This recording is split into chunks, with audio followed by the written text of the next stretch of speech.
Hi, this is Scott Miller, CEO and founder of Circles USA. I want to talk about the tipping point and why we think this is such an exciting concept. Rensselaer Polytechnic Institute did some studies on what does it really take to change a system? How do you radically change a system, and what's the tipping point in which the believers become big enough that everyone starts going in that direction? Their conclusion is that the number is only 10%. In fact, this is what they say. When the number of committed opinion holders is below 10%, there is no visible progress in the spread of ideas. It would literally take the amount of time comparable to the age of the universe for this size group to reach the majority. Once that number grows above 10%, the idea spreads like flame. It's interesting, it's provocative, and it's also a manageable number for our communities to be thinking about. So we're committed to helping people reduce poverty by 10% in their community or their neighborhood or some geographical footprint that we can look at and measure.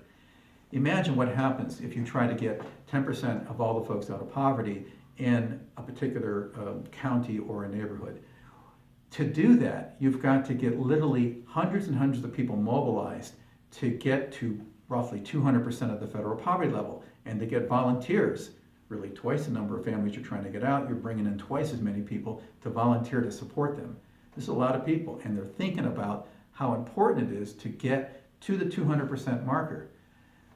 That's critical because if you're not at 200%, you will continue to need assistance programs, which are going to come and go and be stable or not stable depending on the political whims of the day. What you really want is for people to make their own money at a level that's enough to pay all the bills and put some towards the future.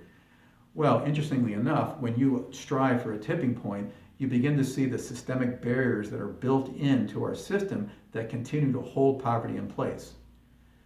I'll be talking next about the cliff effects, but as you look at this goal of creating a tipping point, know that it pushes everything that's not working in the community up to the surface to be addressed.